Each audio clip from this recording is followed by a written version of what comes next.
What's up, everybody? Welcome to the Wait, What Are We Talking About podcast, episode 88. My name is Bret, aka Enigma9011, and today I'm joined once again, but for his first time, by Kris, aka Young Tough One. Kris, how you doing today? I'm doing great. I'm doing great. Yeah. We were chatting briefly earlier. Yeah, we're in the middle of moving. Lots going on. Cool recent life changes. 2020 was wild. Things are getting really neat with the fan art getting kind of popular these days. Yeah. So, yeah, life's good. Good. I'm glad to hear it. Appreciate you hopping on once again. Remember, viewers, you can catch this podcast live over on twitch.tv/Enigma911 every other Saturday at 8 p.m. Eastern. You can join the chat if you're a sub over there. We'd love to have you. If you can't catch it live, that's A-OK. And go over to YouTube and SoundCloud the very next week where it's broken out topic by topic and put as one big video in MP3 for your amusement on the following Friday. And last but not least, hashtag add merch store and get all of your swag over there. T-shirts, cups, backpacks, and more. Rep the brand. Support us. It would be greatly appreciated. So yes, Kris is back on, and I'm excited to chat with him. He already kind of brought it up with the art. Artemis, this is not a good time. He already brought it up with the art. So I kind of wanted to pick your brain about, obviously, the art and how you got into it and your progress with that. So I guess we'll start off simply. How'd you get into art? How'd you get into doing the pieces that you put up on your Instagram and Twitter, etc.? Okay. Well, let's see. So, I've drawn my entire life. My grandmother somewhere has images that I drew of Ninja Turtles. So my first fan art was when I was like 3 or 4 years old. Wow. Okay. Cool. Drawing Ninja Turtles and Spider-Man and Wolverine. A lot of Wolverine. And then I went through a phase in my late teens into my 20s where I didn't draw at all. Okay. I had kind of had it in my head that if I couldn't kind of sit down and do it all in one take, then it just wasn't worth doing, and or I just wasn't measuring up, that kind of a thing. So anyway, put that aside. I took a couple of classes in college that kind of rehashed my passion for drawing and just kind of was really kind of going back to square one. And it was, I want to say, it coincided with a Destiny 2 release.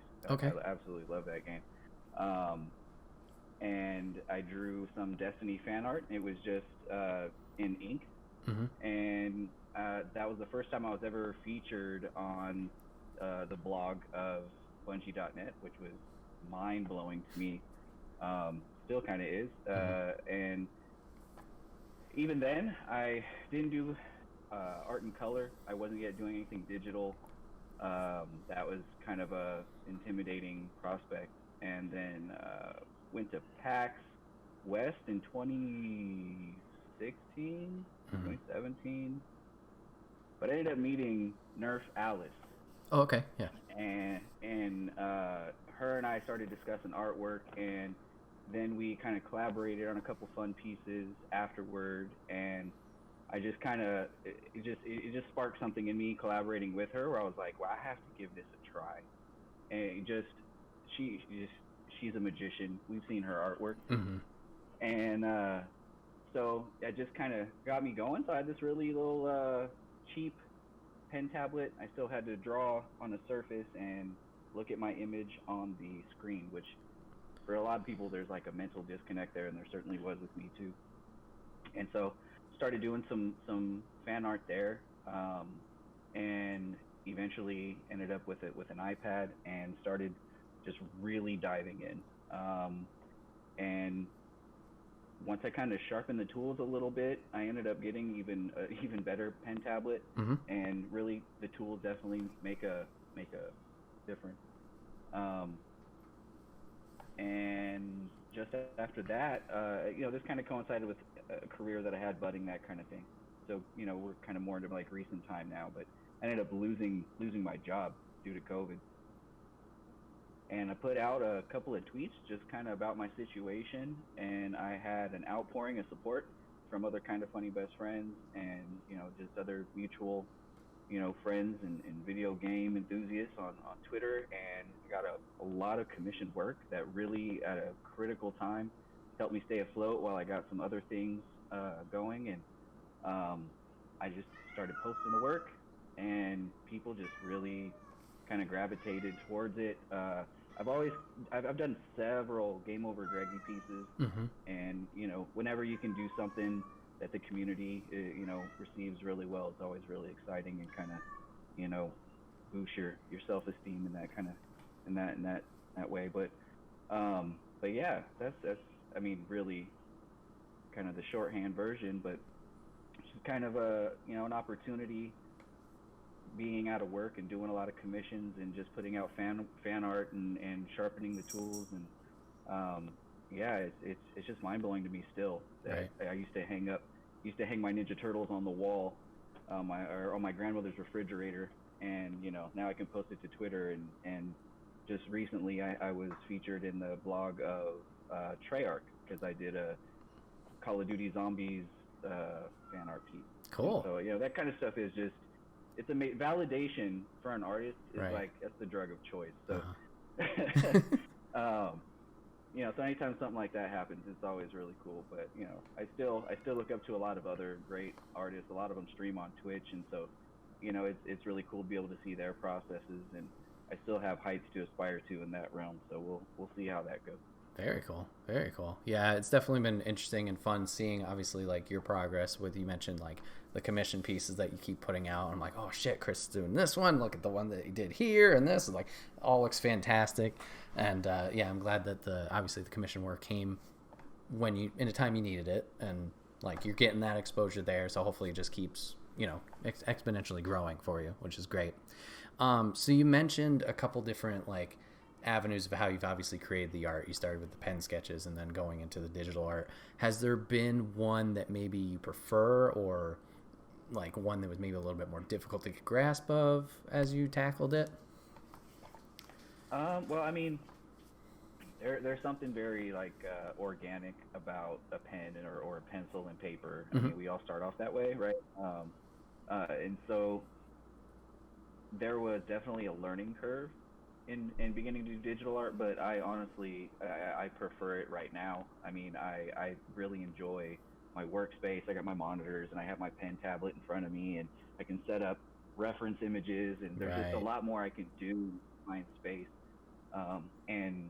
And the digital landscape or canvas gives me, I mean, limitless possibilities. So right now I'm really enjoying it, and I feel like I keep hitting new. I guess I'll reach a plateau and then overcome it, and I have these little epiphanies along the way, and I could see it reflected in the art, and so I'm still. I mean, I'm excited to see. Like I still feel like as good as folks say that I am at art. It's always a weird thing to acknowledge, but yeah, I feel like still like I'm scribbling compared to the people that I look up to, really. So but digital art is really cool. I won't say that there's one way better than the other. I mean, whatever you're personally into. I still sometimes will we'll draw with a pen during work, like during meetings, especially when we're on Zoom and we didn't use video at the time, so you're listening to meetings and you're doodling, and then I would take a snapshot of the doodle, and I could use my phone to kind of create a new layer, and lay flats and create a new layer and add highlights and create, and so digital is really cool. There's just a lot of possibilities there. Nice. So kind of circling back to something you just said with that answer and you're referencing the TMNT drawings.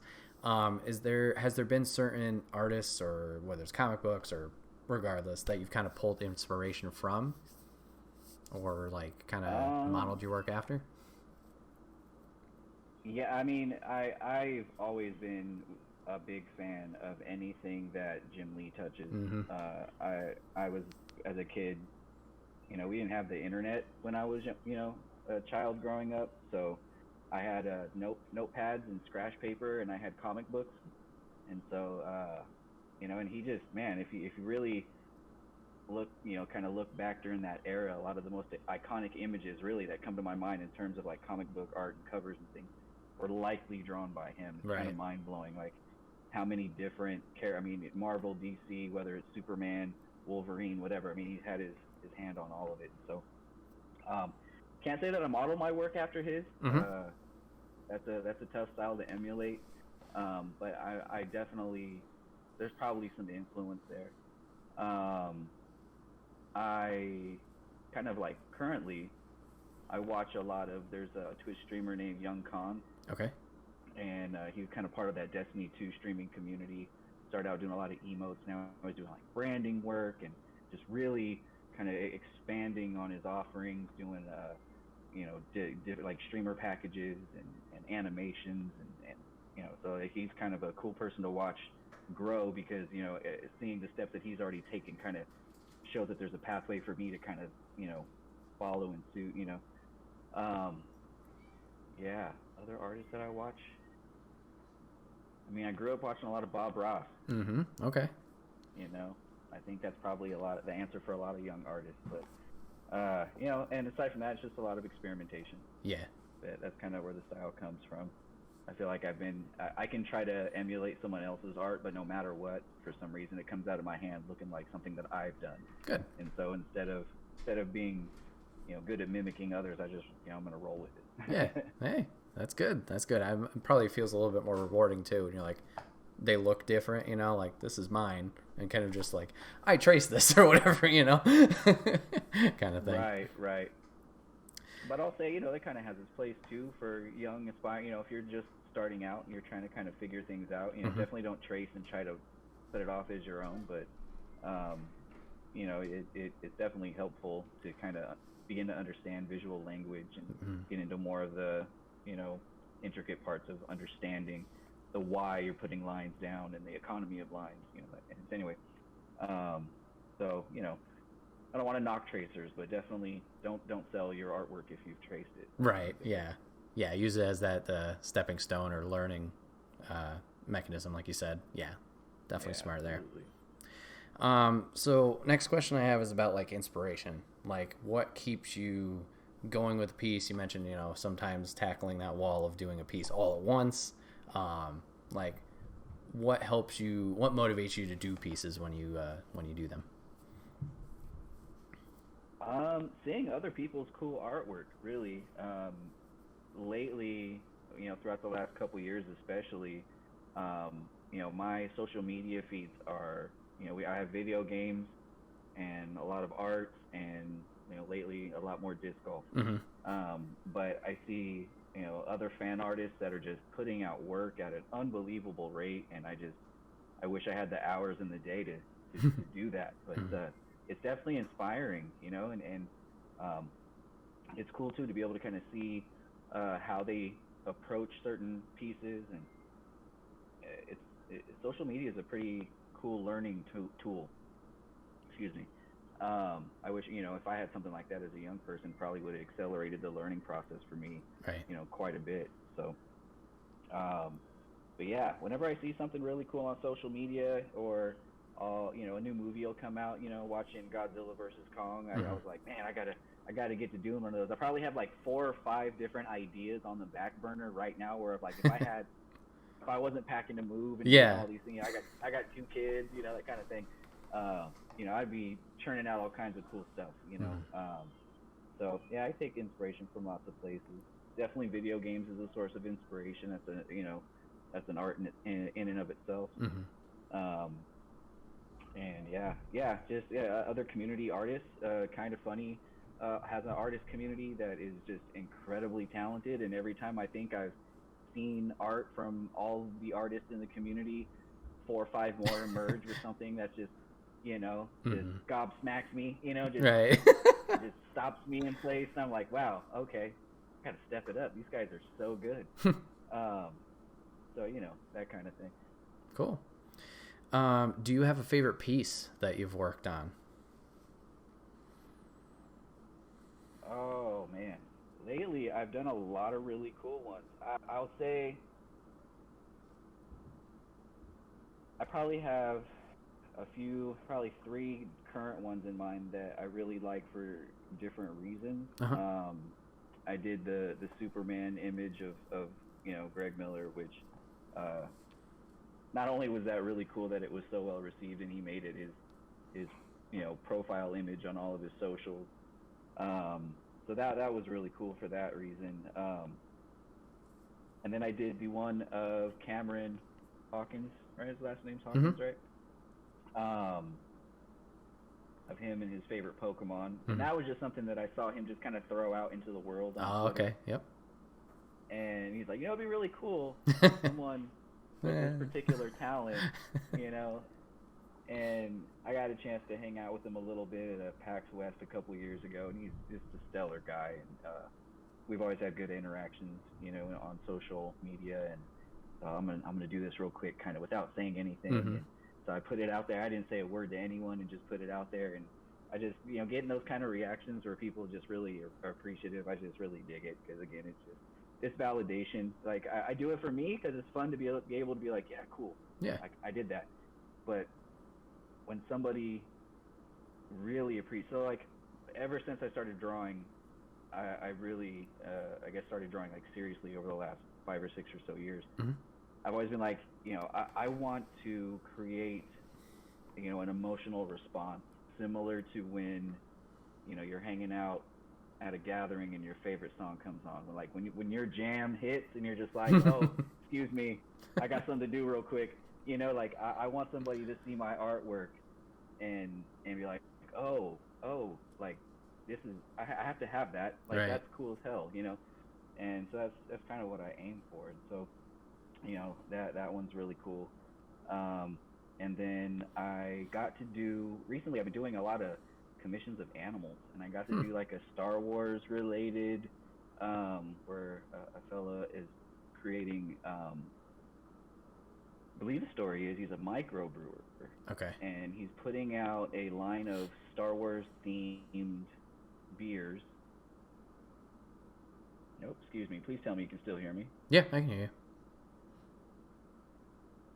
Nope. I did hear you.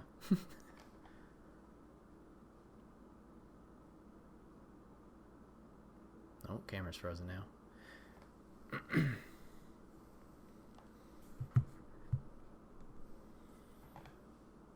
Yeah, Kris has made a lot of cool stuff. If you guys, I'll put it obviously in the down below, but you guys can check out his Instagram and his Twitter and stuff like that. He's posting stuff all the time. I think the piece he was talking about with the Star Wars one he's posted recently, that one looks really cool. He already mentioned the Greg's profile picture, the Superman piece. That was a fun one. I think he released that near Snyder Cut time, but that was a fun one to see. But yeah, he's got a lot of good artwork here. There's a Mando piece that I'm a big fan of. If you guys are a fan of Mandalorian, he's got that. What else has he got in here? He's got some disc golf pieces because he's a big fan of that. Let me see if he's anything in chat. Okay, looks like that. Take your time. There we go. So yeah, he's a very, very talented individual, and it's been cool to see his progression, like, since I've started, like, obviously seeing his pieces online. He's done some wrestling pieces. His computer shut off. No problem. Yeah, something I want to pick his brain about is like if there's a certain medium he kind of wants to tackle. So like I mentioned, he's done the pieces obviously for Kind of Funny, like he said as well. Well, it's Greg or part of the community. I think he's done some pieces for Snowbike Mike, maybe his emotes. So he's done those. He's done some pieces for that are not for, but are wrestling related. So he has a piece like of Bray Wyatt before. No, it was about the Fiend piece. He's done a piece for Sting and AEW. Like, there's some crazy stuff that he's been into. I think he's also, with disc golf, he's done some of, I don't know if it's team members, because I don't know if it's a team in disc golf or if it's just individuals, but he's done some of the players there. And he's gotten some response back as well from them, which is pretty nuts. He also put out on Twitter not too long ago that someone else had reached out to him in the sports world for a commission. So I'm really happy for him that he's getting obviously this exposure and this, he's building this network for himself, obviously through his art and through his work. But yeah, guys, if you guys want to go follow him, like I said, it's over on Twitter, it's on Instagram, it's at YoungToff1, YOUNGTOF1. You can go follow him over there, check that out. Like I said, he's doing commissions. You can check him out over there if you're interested in a piece. But yeah, I hope you guys have been enjoying the podcast and having guests on. It's always fun to kind of pick the brains of the Kind of Funny community on obviously the projects they're working on and their progress, whether it is art, whether it is podcasting, whether it is editing, like we talked about last week with Corey. Like it's fun to talk to everybody and learn about their projects. Like obviously everybody's got their life to live. Like you got the job, you got your family, you got all this stuff, but then those side projects that people kind of take upon themselves to tackle and push themselves to do more.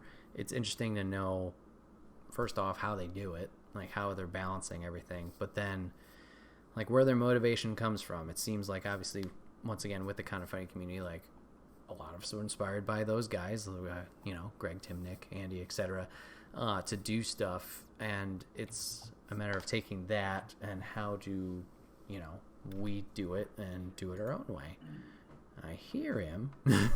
So it's interesting. I wonder how he generates new ideas for his work and avoid falling in the trap that I might fall into, just recreating someone else's idea. That definitely makes sense, Papagriff. Yeah, we'll have to pick his brain with that. But yeah, it's interesting, like I said, to see how the community kind of comes forward and gets inspiration from something, and then like, what, I want to try and do that. So very cool, very cool. Send invite. Let's do that, and then I'll do this. Like that. We gotta load. There we go. Yep, I can hear you now. All right. And we can see you. Welcome back. Man. Technology. I know. At the most opportune moment. Yeah. All good. So yeah, actually we had a question from chat. Papagriff is wondering how you generate new ideas for your work and avoid falling into the trap that maybe you like, not falling in the trap of like recreating someone's work. We kind of touched on it a little bit before, but is there any like, I don't know, tactics you use or things you kind of try to use to your advantage to make it your own, I guess? That's a really good question. That's kind of a fine line, really, especially with fan art, because a lot of times, and I've seen it in many other people's art as well, they're using the same source images. Okay. And so they're all doing they're doing their own interpretation of the same image. And so, sometimes that can be really tough, especially lately, when I've done things, like the Superman image again to reference, I came right from a still frame of the trailer. Mm-hmm. And a bunch of other artists did very similar takes. Obviously not with Greg's head, but, and so it sometimes that can be kind of difficult to navigate. There are, having the internet, there's a lot of really great references out there. So if I look up dynamic poses, and I look up, just source images to try to get my, initial sketches to be original. I want the posing to be, dynamic, but obviously when you're doing something that you want, especially if you intend on selling it and calling it something that is original, you want to make sure that you aren't just copy pasting someone else's work.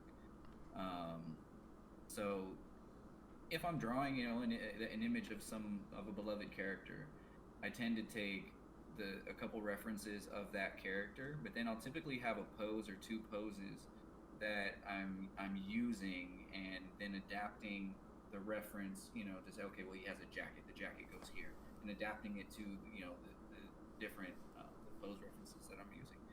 So, there's ways that you can kind of hodgepodge together an image. And so when you do it that way, one, it's a fun exercise in problem solving. You're taking, you know, this pose, this reference, which can be from anywhere, and you know, trying to superimpose the image of this character that already has its own visual language. It's already well defined, and if you mess it up a little bit, people are going to know. And so that becomes a fun problem solving exercise. So that's kind of the route that I take. But again, you know, with fan art, it's a little easier when you're doing caricatures of people, because you know, then you're not ripping off someone else's artwork. So right. You know, I've done caricatures of many different kind of funny personalities, and also famous disc golfers, and it feels more original. You know, you're just fine at that point. You're taking your image, which is, you know, a natural image, a photograph, and you're taking it in and trying to translate that into a visual language that is a cohesive body of work, and that can become challenging. And again, like, you know, I think a lot of artists are problem solvers, so you get into that flow of, okay, well, I want it to look like this, but this doesn't flow together well, and so you have to kind of figure it out on the fly. So, you know, if you have a question of your artwork and whether or not, like, you have the ability to navigate those waters, or, you know, you're looking for ways to just have more original, you know, works, then use natural references. You know, take things right out of nature, physical, you know, items. Yeah, probably the easiest way to do that. Cool. So yeah, last question. We started favorite pieces. Did you actually say a favorite piece? I can't remember. Yeah, the third one we were talking about. So yeah, I talked about the Greg piece. Yep. Oh, it was the brewery. Yep. Right. The fellow that does the microbrewery. Yeah, that was when things yeah. shut down on them. So yeah, I got to draw a corgi as Darth Vader. Okay. And that was fun just for the sake of it being fun. And he didn't ask for much, but I just kind of went in on it. Okay. And it you know, and it turned out really cool. So you know, you can probably, that's definitely on my Instagram. And, you scroll down my Twitter, it's there too. But yeah, that was a really fun one. So right now, those are probably my 3 favorites. Cool. Another question from Papa Griff. Do you favor black and white or color imaging? And then also a follow-up, have you done any story type work, or is everything pretty much freestanding? Both good questions. So even though I do a lot of my work in digital right now, I have such an appreciation for inks drawn over pencils. Okay. And I just think that is it appeals to me in a way that, I mean, I imagine at some point when I have a studio space that's well defined, I will just have a bunch of really cool rough pencils with inks over them of my favorite artists just up somewhere. You know, that's so. And I've done some pretty cool ink work, but I mean, it's such a neat feeling to be able to take something and add the rendering to it, the color and the shading and the light, and it just kind of comes to life. So again, like right now, I'm definitely favoring the digital art, but there's just something like within me though, like that when I see rough pencils with good inks over the top of them, like I don't care about the finished work. Like, yeah, like let me see that. Like it just speaks to me. Cool. Let's see. Okay. So with art, is there a skill that you want to try and improve that you've noticed for yourself? Definitely, yeah. And this actually circles back to Papa Griff's second part of his question about the story type work. And so, like, a lot of my stuff really is kind of freestanding, you know, just dynamic posing, things that are just more like monolithic or iconic, you know, kind of center frame and, you know, center of attention. But I've actually been watching a lot. I've been into concept artist YouTube lately. Okay. And their ability to take, you know, a wide framed canvas and place things in them and use depth and distance and, you know, use they like lower the opacity of the objects in the distance, and they'll create just something airborne to give you a sense of movement, and there's that storytelling element where that picture really does kind of tell you a lot of what's going on. And that is, it's a lot different than what I'm doing. But that is definitely a skill that I intend on working on, certainly. But with the fan art kind of stuff that I'm doing right now, and certainly trying to be marketable, I'm doing a lot more of that. So, doing personal stuff where, I get to kind of explore and expand my artistic horizons. I don't really get as many of those opportunities. So, but yeah, so that kind of answers both of those questions. Like, I want to be able to do the storytelling type concept art that, that I love, looking at, I always been a big fan of Halo, and my son and I both have the Halo art books. Cool. And my oldest son, he's a bit of an artist too. So we really like getting into the concept art and that kind of thing. So yeah, so that's what I'd be working on if I had the opportunity. Cool. Very nice. So yeah, I guess my last question then is any big goals? I know obviously you've made a lot of strides with the fan art, and then you tweeted out a couple weeks ago that somebody reached out to you, and I think it was the sports world, for a commission, and you were like, oh. Are there any big goals that you kind of see for yourself that you want to chase after? Art wise, well, it's really just kind of recently that I started really considering myself kind of worthy of being considered for things like this. The pro athlete that reached out to me is actually one of the top again. I'm into this disc golf thing, and I've done some fan art pieces, and one of the top touring pros reached out to me and said, hey, I want to work together, so let's talk about that when I'm done winning some tournaments. So right now it's just a conversation and kind of a plan in the planning process, and I can't wait for that to come to fruition, because that's kind of a foot in the door that I'm trying to position myself into. So that would be very cool. Nice. Great. Well, a lot of cool info to learn about, obviously, your art journey, and like I said, it's exciting to see where you're going from here and the progress you're making. So best of luck to you with that. Hope for continued success and fun with it. That's the important part.